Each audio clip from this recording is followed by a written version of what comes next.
speak. As far as entire proceedings of today is concerned, I request our Vice President, Comrade Gangadhar Rao, to preside over the meeting and start the proceedings. Mr. Gangadhar Rao, please. Now you're able to hear me now? Yes, yes, yes. So I thank Comrade Radhakrishna for having made me president for today's function.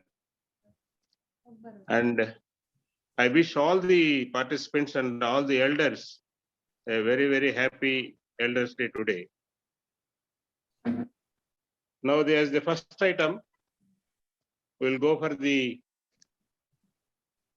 our chief guest introduction and then welcome. I would like to briefly give the profile of Comrade K.Ragavendran, who is our chief guest today. He was former Secretary General of NFPE, National Federation of Postal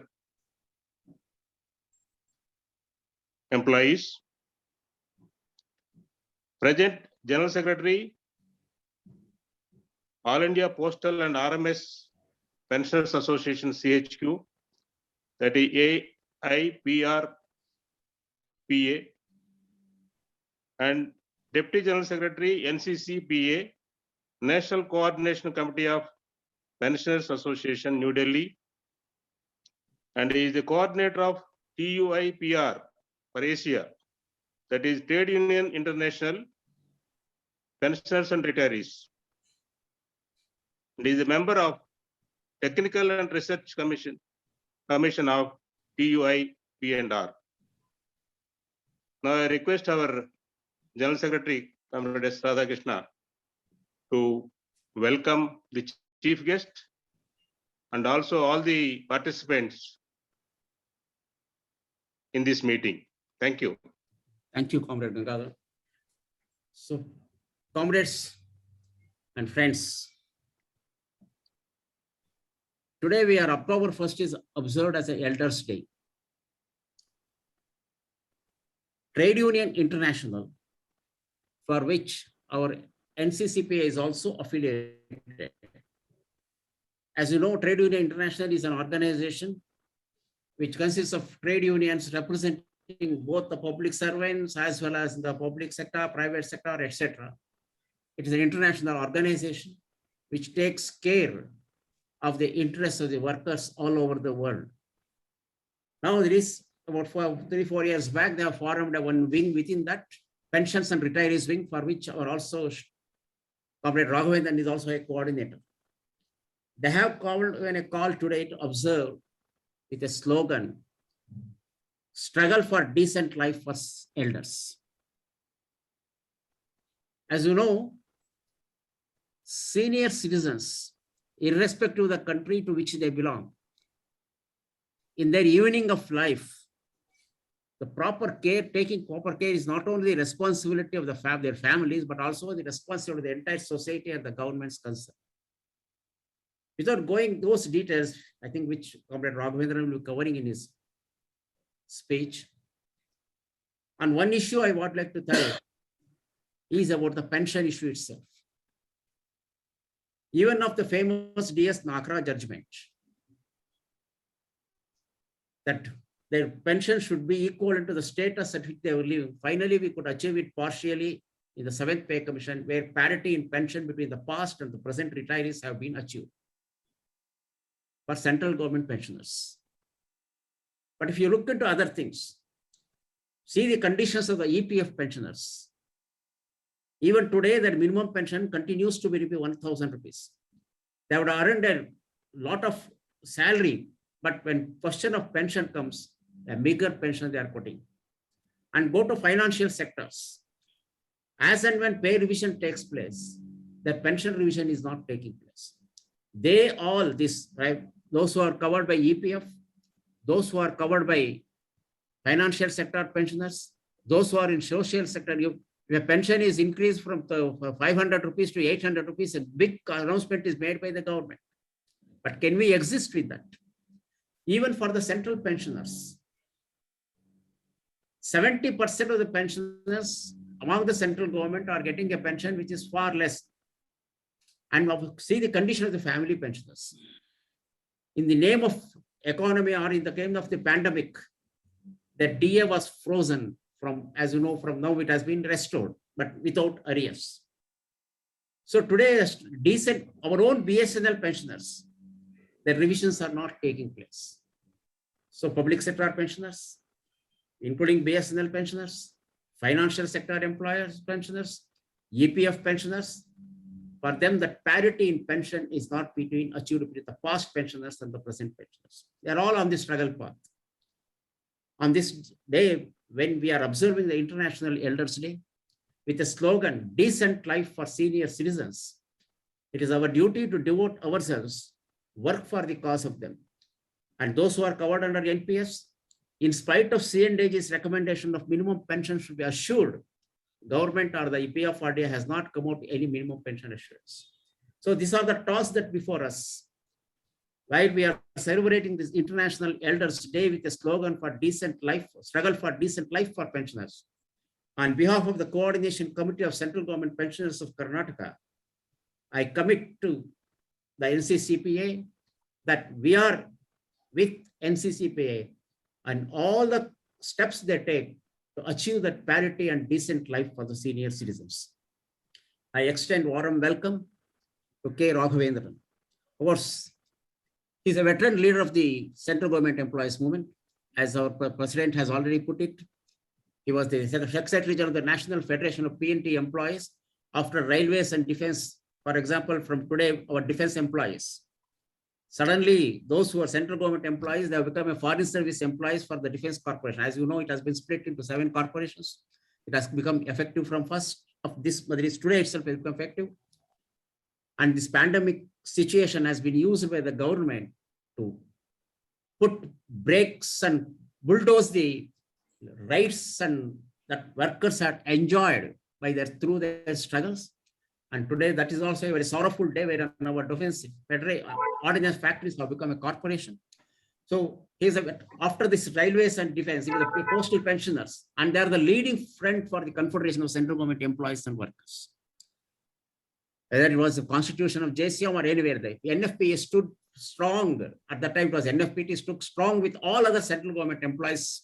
And Comrade K.Ragavendran was the Secretary General of that association. And after retirement, he has formed All India Postal and RMS Pensioners Association, for which he's also working in the same pattern as the NFPE. And he's the Secretary General for that association. He's the Deputy Secretary General for the National Coordination Committee of Central Pensioners, the Coordination Committee of Pensioners Associations, and coordinator for the TAU, P&R retirees and pensioners. And he's a very eloquent speaker. You will be watching it. A very clear, with a perspective, and with the minimum words, he puts the points very thoroughly. I extend warm welcome to Comrade K.Ragavendran for this meeting. After this Comrade K.Ragavendran address and of celebrations of this International Day, our management committee meeting will resume. At that time, only the management committee members are requested to be present. Others can, after this inaugural functions and after Raghavendran's speech, they can withdraw from the meeting. Now, I request, without standing between you and Comrade Raghavendran, I request Comrade Raghavendran to speak on the importance of today's day. Comrade Raghavendran, please.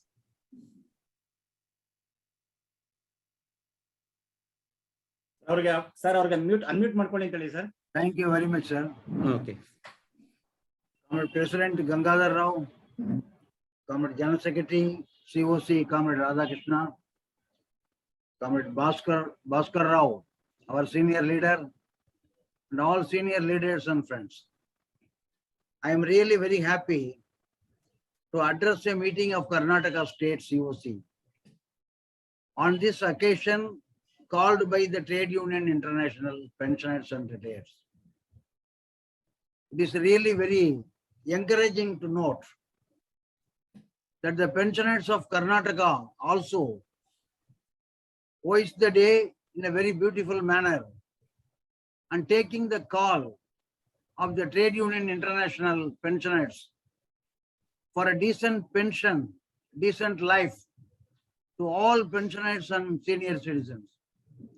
That is a very, very important call today, as explained by our General Secretary, COC, Comrade Radhakrishna. The call emanated from the United Nations resolution. United Nations General Assembly, they have moved a resolution and adopted it in the year 1990. To be precise, on 14th December of 1990. According to that call, every year we have to celebrate the World Day of the Older Persons. Trade Union International Pensioners and Retirees was founded in the year 2014 as one of the wings of the WFTU. And after the foundation, the Trade Union International had adopted the call of the United Nations Assembly. And every year, October 1st, is being observed to highlight the basic demands of pensioners and retirees. Comrade Radhakrishna had explained very fine manner the difference between the pensioners of central government today and the so-called pensioners of other industries. Similarly, the world is divided into pensioners drawing pension from the state exchequer, pensioners drawing pension from their own contributions, and also a lot of senior citizens and retirees who do not have access to any kind of social security after their retirement. The world is divided into such sections, India also. The Trade Union International Pensioners and Retirees decided to highlight the plight of the pensioners world over, and moreover the retirees world over. That is why, instead of forming a Trade Union International for pensioners alone, they have formed the Trade Union International Pensioners and Retirees. That is the main purpose of forming this organization in such a manner. The United Nations, every year they declare a theme for the observation of this day on October 1st. This year, 2021, the United Nations has declared the theme that we should observe it, digital equality for all ages. We know very well that there is no digital equality in existence. The new generation is capable of handling the new technology. As we grow older, even the old employees of any industry, we can see in the banks, we can see in the post office, we can see in the RMS, we can see in the LIC, everywhere. The old generation who are on the verge of retirement, 5 or 10 years to their retirement, they find it very hard to cope up with the technological changes in that particular industry. No industry is an exemption. Everywhere the changing technology is causing this problem. And we, the pensioners, after retirement, we are growing fastly, and naturally our access to technology is very limited. The digital world is growing like anything, but we are not part of the digital world. We are far away from that. We cannot use the digital world. We cannot use the internet banking. Even our own comrades, I have seen in my own organization, that they struggle to send an SMS in their phone. It's the most easiest way is the SMS sending. Sending SMS messages by using our telephone is one of the easiest job. Then what can I say about WhatsApp and Facebook and YouTube and other technological things that our pensioners are unable to access to? The internet banking is far away.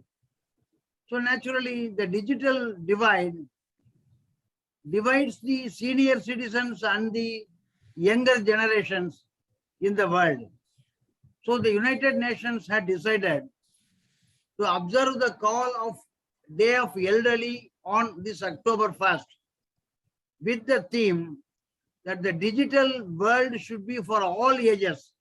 That is the call given by the United Nations.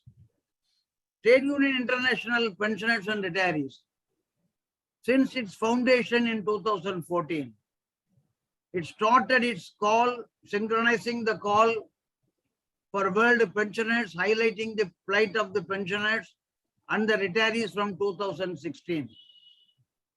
So today is the 6th annual call of the TUI P&R. We are observing naturally the world over. Every year, October 1st, we are highlighting the plight of pensioners. We do not have a decent life. Even the central government pensioners, not all the pensioners can claim that we have a decent life. We are having a decent life only because our sons and daughters, they are earning in foreign countries and are quite capable to afford certain minimum requirements of the family. That is why we can say that we are today having a decent life, but not all pensioners. Our General Secretary had correctly said that the central government pensioners, at least, we have a system of drawing pension from the government. After the 7th Central Pay Commission, they have given this option 3 to all pensioners. Because we were struggling for option 1, they have given the option 3. But for our struggle for option 1, option 3 would not have materialized. After option number 3, we the pensioners draw pension according to our present day basic pay calculated notionally in the pay matrix with reference to the actual pay scale that we were drawing at the time of our retirement. We have a claim there, it is a different matter. It is not the occasion to elaborate. We are having a claim that whatever cadre or post we belong to, we retired. If we retired from HOG1, if retired from ASPOs, IPOs, or if we retired from postal assistant, whatever cadre we retired, today the pay scale implemented for the particular cadre or post, in that particular post, my notional fixation should be done and my pension should have been fixed. But even today, that is not the case. You know very well, we are given fixation, notional fixation in the pay scale that we were drawing at the time of our retirement and not granted to the serving cadres or the post. But anyway, after option number 3 implemented, we are drawing a pension. We can call it a pension because to some extent we live with these amenities. But Comrade Radhakrishna ji had explained very well the plight of many other pensioners. What about the NPS pensioners? Yesterday also I attended a retirement party of an NPS pensioner. He became regular after 1/1/2004. Before that, he was ED employee for 34 years. No use. He will not get any regular pension from the government. The annuity may bring him 1,000 to 1,200 only. So this is not the actual situation earlier of the central government employees. All were drawing pension according to our last pay drawn. But today the situation is changed. And the NPS pensioners are becoming the majority of the central government employees. Shortly they will become the majority. Today lakhs and lakhs of railway and postal and other employees are coming under NPS. There is no guarantee that they will be able to live after the retirement. Today, yes, today the salary they draw, they can live happily to some extent. But after retirement, there is no guarantee. They will draw very, very less. Today they are drawing only around 1,000 rupees as pension. Old age pension is 1,000 rupees today. A old age man who never part of any central government services, even he can draw 1,000 rupees pension in many states. But our pensioners, NPS pensioners are drawing the same quantum as pension.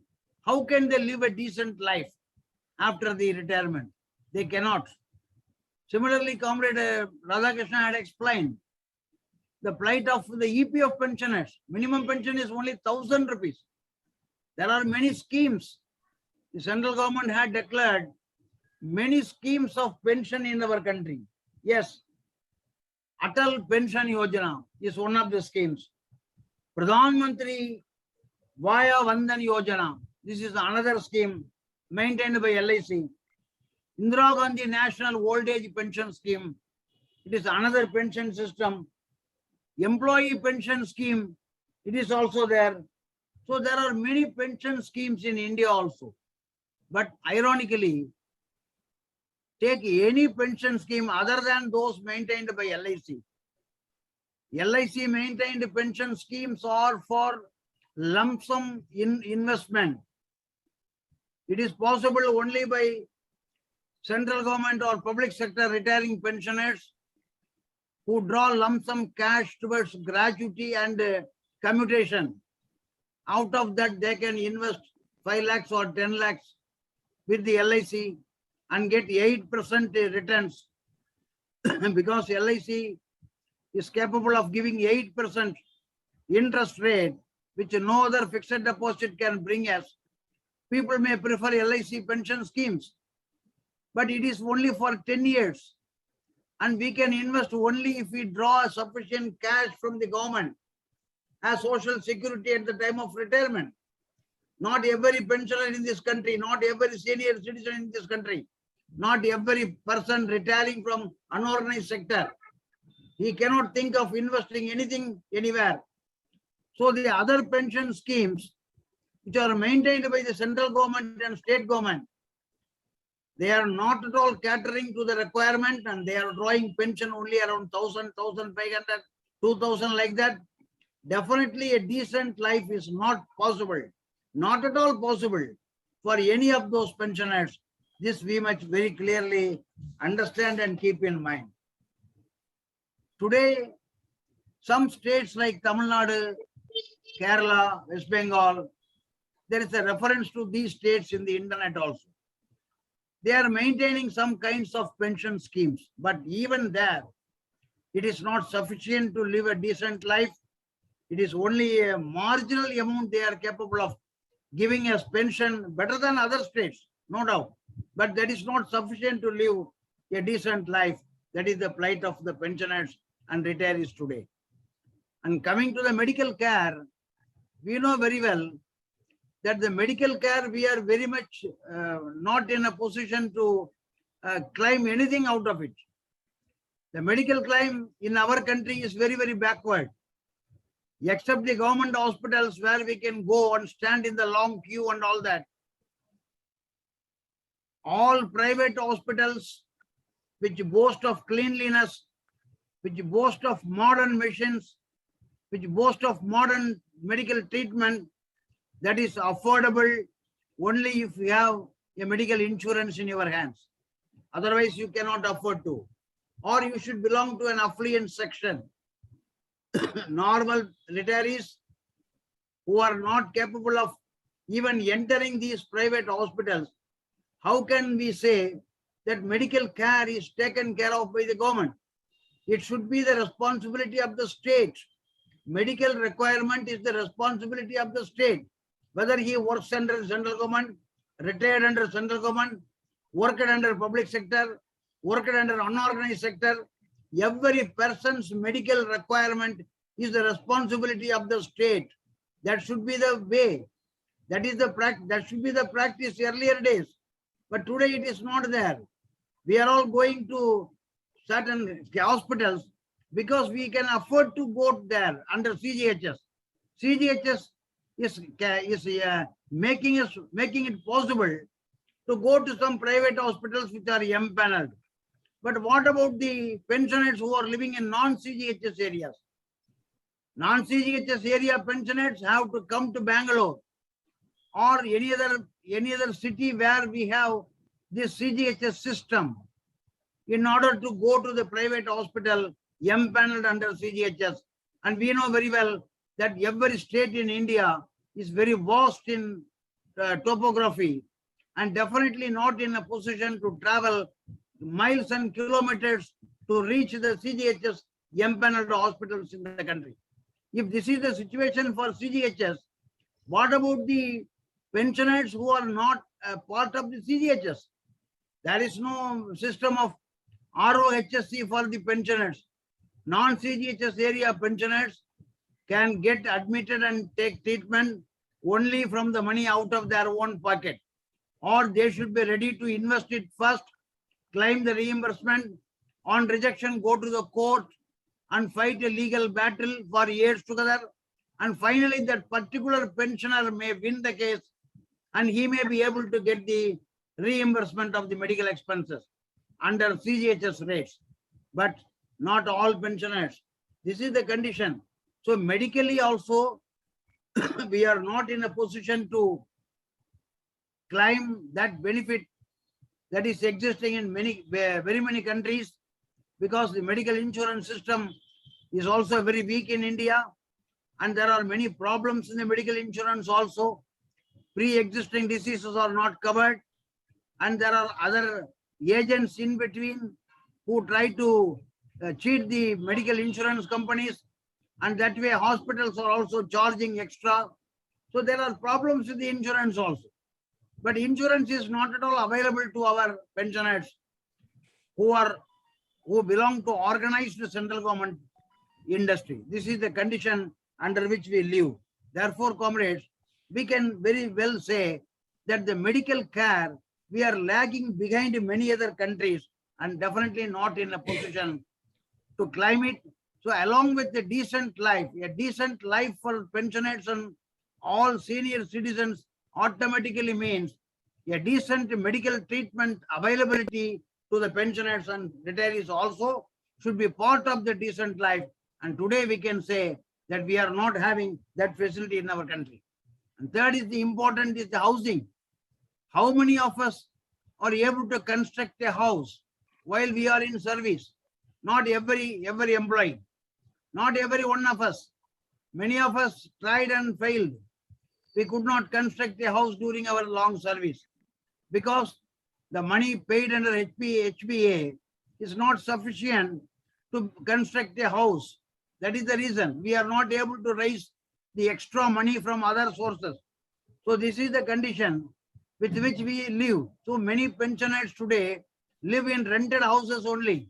And what is the rent? Rent in urban areas, not less than 10,000 rupees minimum. You can find a residential accommodation in cities.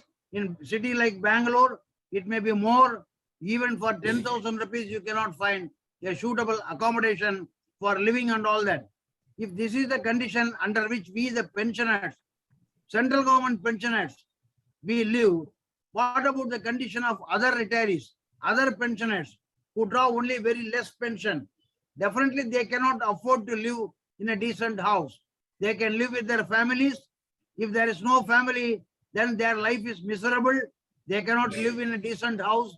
They have to live in very, very poor places only, definitely not in urban areas. This is the condition of housing. Then we take the facility of transport. What is the transport facility that we are having? People say that senior citizens are allowed concessions in railways, flight, and also in bus service and all that. But we know very well, along with the pandemic, the senior citizen concession had been taken away by the government of India. Today we can travel in trains, but not with the concession that was given to us earlier.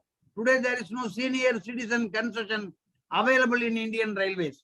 All the trains are running as special trains and we have to pay the entire charges even though we are senior citizens. Take the case of private buses, omnibuses. We cannot afford to, pensioners cannot afford to travel. Definitely the pensioners belonging to very many services and unorganized sector who are not even drawing 1,000 rupees as pension, How can they pay more than 1,000 rupees for a single travel in an omnibus from one place to another? Therefore, there is no transport facility also. And all the more very important is the water. We know very well, because you are in Bangalore, I am in Chennai. We know the problem of water very much between us. Without water, you cannot live. Without water, we cannot live. But there are states like Rajasthan where potable water is being brought by the ladies by traveling miles and miles. After that only they can get some potable water, and that water is to be brought to the houses, and they are drinking water from that. Any contaminated water, if they drink, that will result in physical problems they will face, and there is no medical care also for that particular people who are suffering from drinking contaminated water. So the problem of potable water is very much there. If we are a governor, yes, very good distillery water will come from Delhi to Rajasthan, but not for all. We have to drink the contaminated water only. This is the condition where the pensioners and naturally the retirees are facing very much. And agriculture, take the case of agriculture. There are people beyond the age of 60. They should be treated as retirees and they should be given pension. Unfortunately, other than one state in Kerala, no other state, there is any system of giving pension to agriculture employees. But even in Kerala, the money that the government is capable of giving is not sufficient for a decent life in Kerala. So therefore, naturally, the problem of the pensioners and retirees are very much serious. And it is not only in India, in many countries of the third world, it is a major condition. And even in advanced countries, the pensioners feel that because of the system change, because of the contributory pensions coming and taking over the place of state giving pension, the problem is compounding. And today, the world over, it is a problem for the pensioners and retirees. They are not able to live a decent life. There is no second opinion about that. So unless we the pensioners, unless we the retirees, who are constituting a major chunk of the population, our own population is 52 lakhs according to 7th Central Pay Commission. Central government pensioners drawing pension from the government, we are 52 lakhs. Then what about the public sector? What about the state government? There are nearly 1 crore of pensioners in the state governments of India. Then public sector. And then other pensioners who are drawing less pension, around 1,000 rupees, they are several crores. Then there are crores of people without any pension, they are living in poverty. So we constitute a big majority, a very big chunk of the Indian population. But the condition is we remain unorganized. Only organized sections can cry and draw something from the government. It is the responsibility of the government. We cry through our own organization. Individual cry, nobody will notice. We cry through our organization. When our organization raises a hue and cry, then naturally all the pensioners are involved and the government is forced to pay attention to our calls and cries and give us something in return. That is how today we are able to live. That is how today we are able to get an extra pension. Today, how we cried and got the dearness allowance also, instead of impounded for life, we have got it back. That 11% is given to us. Only arrears is still to be drawn and 3% more is coming. But because of our own cry, because of our own system of organization, because of our own fights and logical conclusion of the fight, that we are able to get something out of the unwilling government. If that is the case, imagine the plight of people who are there in millions without any organization to unite them. So it is our responsibility. We cannot be self-centered. Our own pension, our own upliftment, our own medical care, our own dearness allowance. We cannot be self-centered, comrades, because we were self-centered. The central government employees were self-centered. We were thinking that our pension is permanent, but the world has changed and it is changing permanently.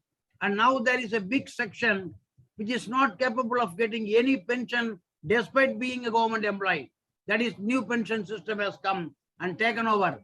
And this is the condition tomorrow also.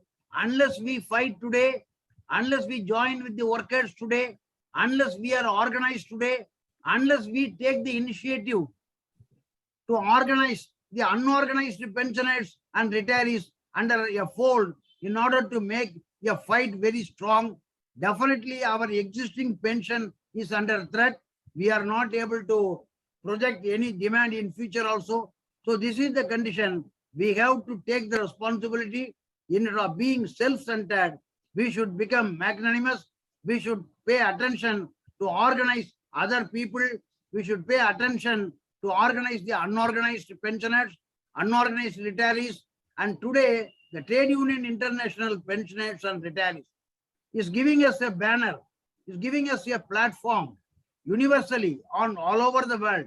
Today, that organization is the only organization which is highlighting our problems in the ILO also, which is highlighting our problems throughout the world. So we need such a platform. We need such an organization. We have to organize ourselves. We have to unite ourselves. There is no question of different pensioners organizations functioning on their own. All of us should join together and we should be ready to fight for the unorganized and the retirees also. That is the way in which our position is also automatically strengthened, and our struggles with the existing employees and federation, with the existing working class, that is how we are able to preserve our position. We should not forget, I have told in many meetings, that only because of our joining with the central trade unions, only because of our joining the struggle path along with central trade unions, and because the central trade unions projected the demand of NPS as one of their major demands. Today we have got two breakthroughs for the NPS employees also. One is the family pension. If an employee dies in service, even though he belongs to NPS, his family is ensured of family pension at the same rate of the old pension system. That is number one. Number two, the retiring employee of the NPS, they will be getting their DCRG gratuity. Earlier, that was not the case. They were not given any gratuity at all. But today, the gratuity is also given to them. So these two things, the DCRG gratuity to the retiring employees of NPS and the family pension system to the dying employees under NPS, these are the two major breakthroughs that we can get only through the united struggle of the Indian working class. Without joining them, without strengthening them, we cannot advance. This is the reality. So, comrades, I would like to conclude with this appeal to all of you that the Karnataka COC and all the pensioners in Karnataka, you are taking the right path in organizing this protest day and observing this World Elderly Day with highlighting the problem of decent pension, decent life to all pensioners and all senior citizens. That is the correct path. I would appeal to you that you take more interest in all such movement in future also and be a part of the Trade Union International. I will appeal to you to join the TUI directly and play your due role in future also. With these words, I thank the organizers, particularly Comrade Radhakrishna, General Secretary of this organization, and Comrade Krishna Rao, who is the president, who is unable to attend today. He is having regular touch with me. I am also having regular touch with him. He is also one of the veterans of the pensioners. After Comrade Bhaskaran, he has taken over and he is running the organization of PNT pensioners in Karnataka and part of the COC. So all of you together, I will appeal to you that let us march together, let us march with speed, and let us win over all the demands. And Trade Union International, pensioners and retirees, Zindabad. With these words, I conclude my speech and thank all of you. Thank you very much. So, friends, I think in a very brief and elaborate manner, both he has clubbed, has elaborated the problems that is before the pensioners movement today. I assure on behalf of the Coordination Committee of Central Government Pensioners of Karnataka that We have held various programs like Dharna, etc. Whenever a call has come from the NCCPA, and we individually, each organization together, we will be with the NCCPA on all these issues. And we are one with the trade union movement also in Karnataka. And when he was mentioning about the medical care issue, one issue that is there, which we have also highlighted through various correspondences, our autonomous bodies pensioners, they are not having any kind of health care, even though they may be residing in the CGHS area, but they are not covered under health care also. Not only that, these autonomous organizations like Coffee Board, etc., they are being reorganized. What will be the effect on the pensioners? We are very ignorant, because as far as serving employees is concerned, they are trying to solve one issue, but they will be transferred to Agriculture Ministry. What about pensioners? They are silent about it. These are the certain issues which will bring it to the notice of the NCCPA in future for taking up with appropriate authorities. And on behalf of the CC, I request Comrade Raghavendran to send his extract of today's speech, transcription of today's speech, so that 4 of our associations are publishing the journals. They can publish it for the wider circulation among the members. With that, I thank Sri Raghavendran for participating in today's, because she is very busy today, because in the afternoon he has to attend only in the Tamil Nadu, Chennai itself, they are observing a program. Then the NCCPA is having a webinar at 4 o'clock. In all this, he has to be actively involved. In his busy schedule, he has made it convenient to attend our meeting today. I thank him for his participation. Thank you.